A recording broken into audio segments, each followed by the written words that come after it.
Greetings all. Well, for many years now, the only inflation I've ever had to worry about was the stuff in my belly. Now, times have changed, you know. That's all that ever stays the same around here is change. And, well, inflation's back to haunt us again.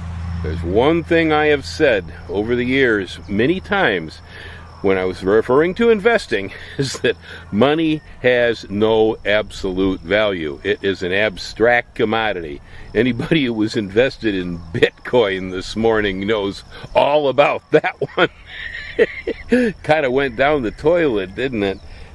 Anyway, so all jokes aside, I think that one of the best inflation fighters that the average person can come up with at the moment is a vegetable garden. These guys right over here are green beans. Now that's a delicious and favorite American food, and anybody can grow it in their backyard in any state of the union, provided you have enough water.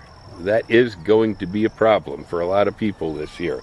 But if you're anywhere where there's rainfall or there are no water shortages, boy, I tell you, I get started by planting some green beans right now in the month of May. Another one of the staples in the garden is sweet corn. I am ripe here at the moment. We have all kinds of sweet corn. So any of my friends in the neighborhood out there that think they want to eat some corn on the barbecue today, you might want to drop in, because I'm going to have to start picking. Corn's an easy crop. It's a real inflation fighter. I mean, this stuff is food, you know. It's we're talking protein here. We got sugars. I mean, this is a total.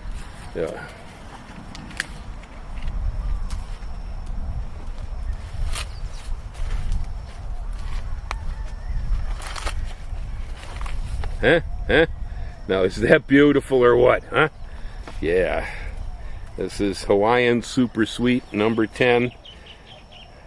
It's such a wonderful corn. We had it yesterday for lunch. Everything was raving. I'm going to have it again today for lunch. But I got a lot more of it out there to pick. We got a whole bunch of corn here.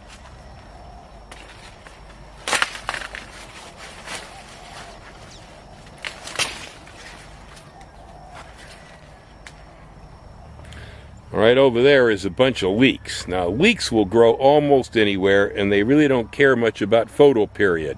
So there's a nice onion vegetable that can be raised by just about anybody.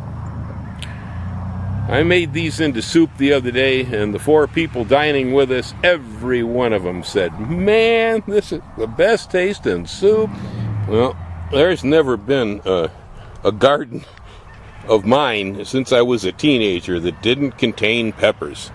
This guy right here is the Hawaiian cocktail pepper. It's a mild pepper, so it's not going to put much spice in your life, but it sure is delicious. Yep. Even Gracie's complaining about inflation. Yeah, he says cat food costs too much these days. Price cat food went way up. Darn, everything's expensive. Yeah, and it's the truth. Well, again, like I said, money, no absolute value, man.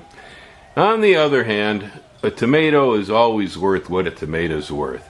And a cob of corn is always worth what a cob of corn's worth. And I'm not talking about how many per pound. I'm talking about the caloric value, the food value for running an engine, you know. And so there are values in gardening that go way beyond the inflation.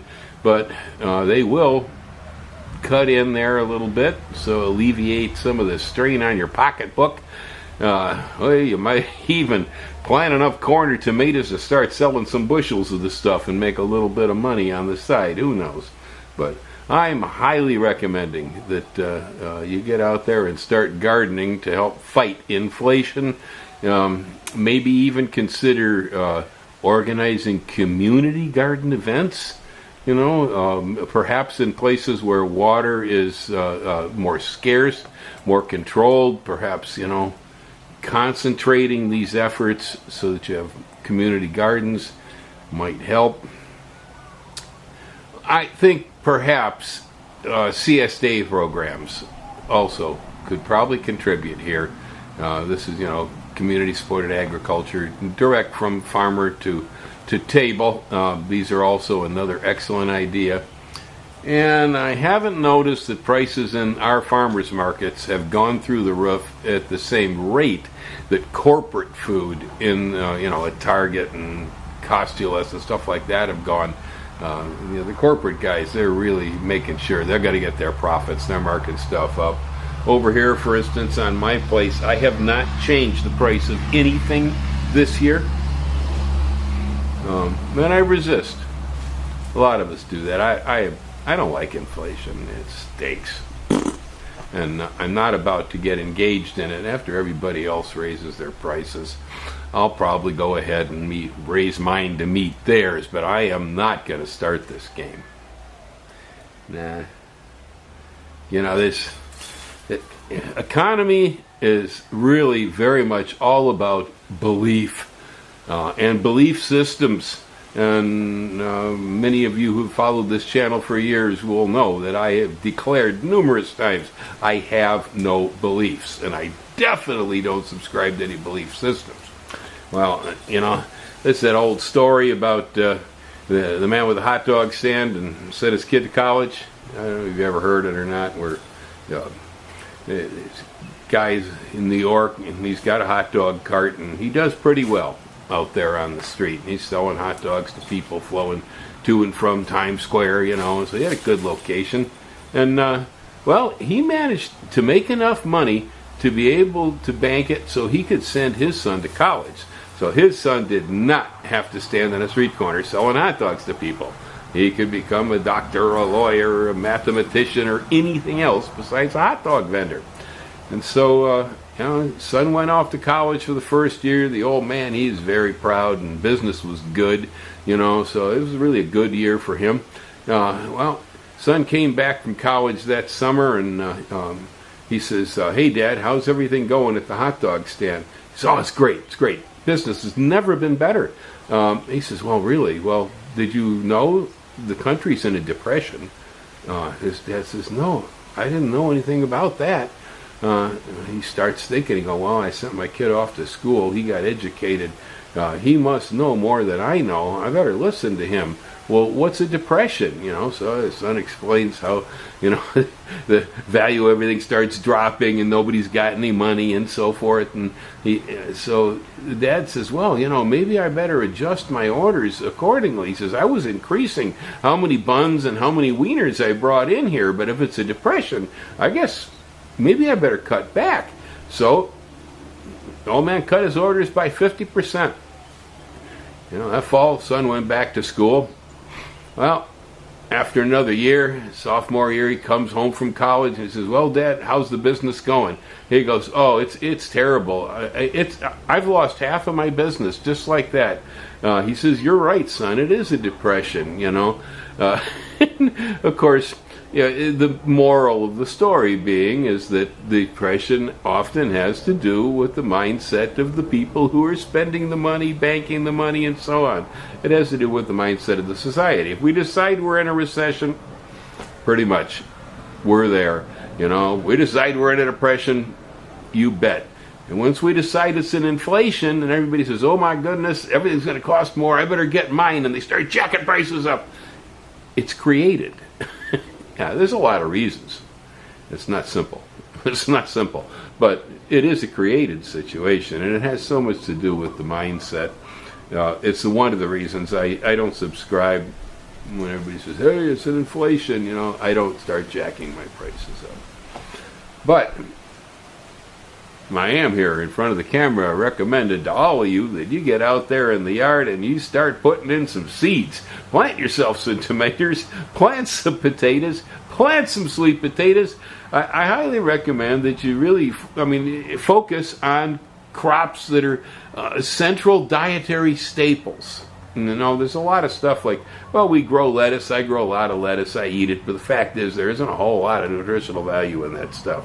It's more window dressing than it is anything else, holds the salad dressing down. On the other hand, crops like a sweet potato, crops like potatoes, crops like taro, like corn, these are energy crops. Now, you can actually live on them. Beans, hard beans, plant yourself a crop of pintos. Prices of everything could be going up. You'd be glad you got them. I haven't done this in a long time, but I remember growing pintos and kidneys and garbanzos and threshing them in pillowcases. Threshing them in pillowcases with a plastic wiffle ball bat. Put all the dry beans in the case, beat it with the bat, and then start shaking them out. A lot of fun. We'd winnow them in the wind on the deck, in front of the house in Wisconsin, and let the wind drift the pods and things away for you as you pour the beans from a certain height. You end up with mostly beans on your tarp. Anyway, old stories, but I'm just here encouraging you during an inflation. One of the very smart things you can do for a very small input, it's not going to cost you much to do this, is start a vegetable garden. If you already have a vegetable garden, perhaps you do if you listen to this channel, time to expand it. Maybe it's time to team up with the neighbors and start growing some food.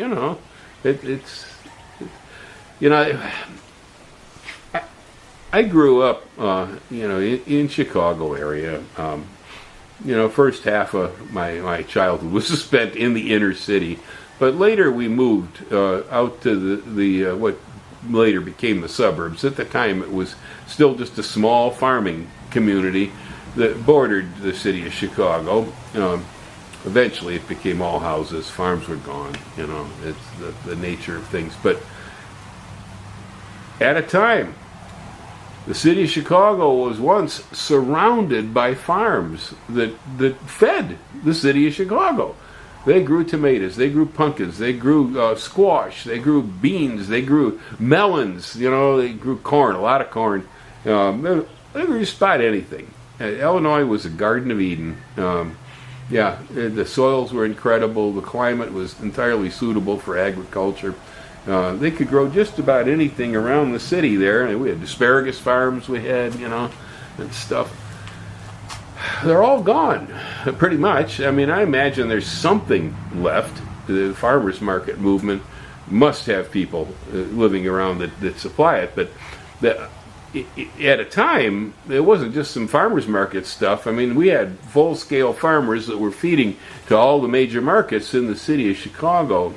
Well, it's all gone now. Everything is pretty much multinational, long-distance distribution food network, which, of course, we all know the term supply chains. You get baby formula, for instance. Good luck on your supply chain with baby formula. And so when we have to be moving things from such far distances to begin with, it's not the best idea. It's not a really good plan. It made somebody some money somewhere. That's kind of how it was a good plan. And what happens in this process then is they focus on certain specialized areas. Like almost all the lettuce wheat in the United States is grown around the California Watsonville area. They have the soils, they have the climate there, it's sea fog, cool in the valley, and lettuce thrives year-round in that environment. So it's no wonder that they grow so much of it, but that's where most of it's coming from. And, what happens, like, for instance, now California is in a major drought issue.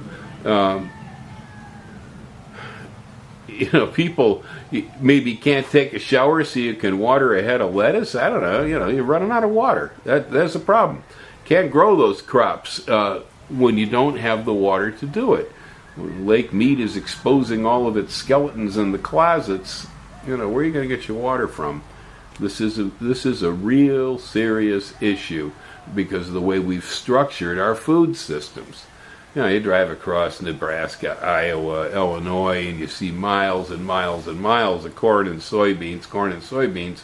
Well, that stuff is technically food, but most of it isn't food that human beings consume. Most of it's genetically engineered corn and soybeans destined to be fed to pigs and livestock and things. It's it's really pretty much for feed conversion. They're feeding it to other animals.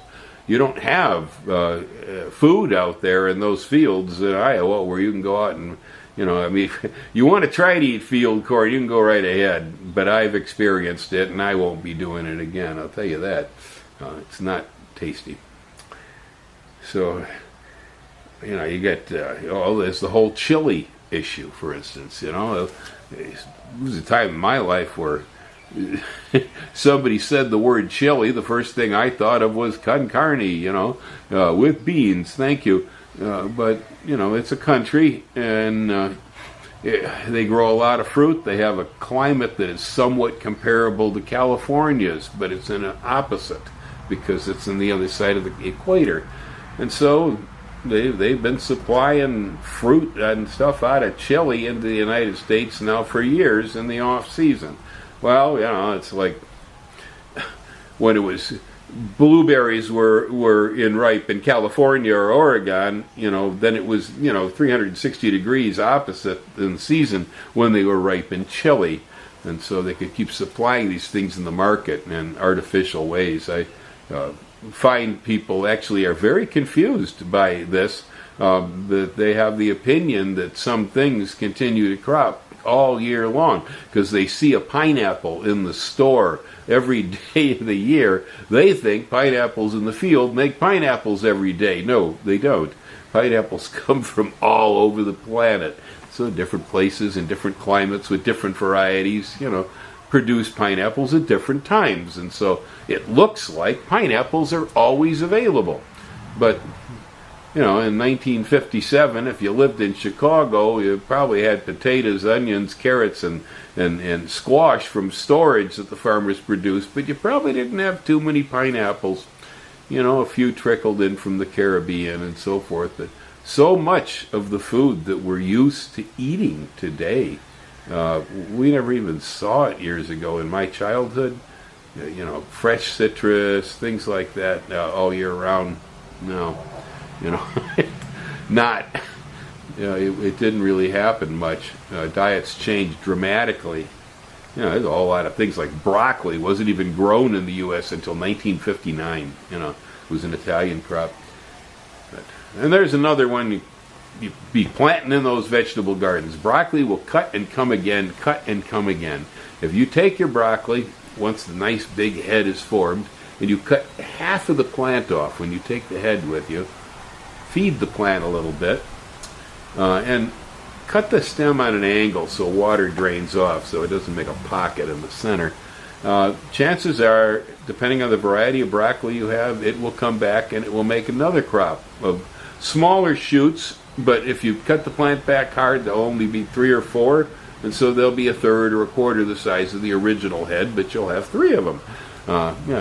You can do that with broccoli. Cut it and you get maybe 3-4 times, definitely. Most broccoli will manage to cut. I've seen it go on for a year and a half until it becomes senile, producing only little dime-sized shoots. But it's a good vegetable. One planting can keep you going for a long time. Plant squash. It's the winter squash. They store. Take them out of the field when they're in perfect condition, no bites. Rub a little bit of vegetable oil or mineral oil on the outside of them and put them away in storage where it's cool and there's no frost. They'll last for months. They're real nice in the middle of the winter. Thinking about storing food again, I'd say for half the country at least, you are in a food storage condition. Things are going to get worse, most likely, before they get better. And so, getting back into putting tomatoes in jars, what's that old folk song about? My grandma took a summer and put it all in jars. Yeah, make some pickles, whatever. Figure out some methods for storing food. You don't need a full-scale refrigeration unit to put up a winter's worth of food. I used to use a 55-gallon drum buried in the earth with the front tipped up and covered in soil and then covered in straw bales. and up against the door of the drum I'd pile straw bales. And I fill with potatoes, onions, carrots, and close the lid up on the thing, pack the bales up along it, let the snow cover it, and I could keep food in there. Apples too, apples in there also, all winter long. All winter long. I had it below the frost line because all the straws, Yeah, very simple thing. Although it's kind of getting hard to find a steel 55-gallon drum anymore. I guess the poly ones would work just fine. Yeah, you can make a food storage unit that doesn't require refrigeration or energy. If y'all were lucky enough out there, like some of us, like my neighbor here, or myself, where we had gone ahead and purchased electric cars ahead of this gas problem.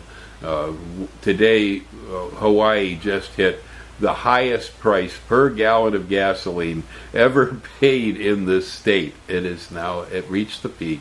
The momentary peak. It's probably still climbing. But, well, I tell you, I sure am glad that I went ahead several years back and was thinking ahead enough to say, now we got to get out of the gas thing. And bought the electric car, hooked it up so it's plumb to the roof, and we're charging it from the sun. I see videos on YouTube that they'll put up Elon Musk's latest battery that he's talking about, that he's developed for the electric cars, and they're right next to it. You're going to get some video about how, no, electric cars will not solve the world's problem, blah, blah, blah, and they'll come up with 20 different reasons that they think is why this is not a good idea. Of course, this is all propelled by the fossil fuel industry. They got a lot to lose here, And so you're going to hear all kinds of stuff coming at you about, oh no, it's not going to work. They're never going to charge it. Blah, blah, blah, blah, blah, blah. It's all grumble, grumble. Well, at least for me, it's been beautiful. I love it. I'm so happy that I did this. Everybody else I talk to who's done this, they're just like delighted, tickled pink. The only people I hear out there that think it's not a good idea are the ones that aren't doing it. Yeah. That is a fact. Yeah. So that one's another one. The food's gone through the roof, but the energy's gone through the roof. It affects everyone because they move everything on diesel fuel, and so energy's at the basis of the entire economy. But when you become your own energy producer and your own food producer, at least to an extent, even if you're buying some energy and you're buying some food, boy, I tell you, it makes a lot of difference. So much difference. And so I'm encouraging people, when it comes to conversions to alternative energy and conversions away from fossil fuel vehicles, instead of making problems or excuses over why it won't work for you, chances are you put half that much energy into thinking about how it will work, and you probably will manage. Yeah, it's not that big a deal, really isn't. And a lot of the guys complaining about it are talking about the load on the grid. Well, I don't load the grid. Man, when I bought this car, I bought solar panels right along with it, and I bought an integrated charger. It didn't make any sense to me why I should buy an electric car and then pay the power company to run it. I was already paying the gas company. I can make electricity. I can't make gas, but I can make, easily. I'd have to start growing corn, making fossil ethanol or something like this, which, no, that's too much work. It's a lot easier. Just put some panels on the roof and wire the thing up. Anyway, we're going to be doing some inflation busting, people. Otherwise, we're going to be suffering. Yeah, I do believe. So, plant more food. Plant more food. Hang loose.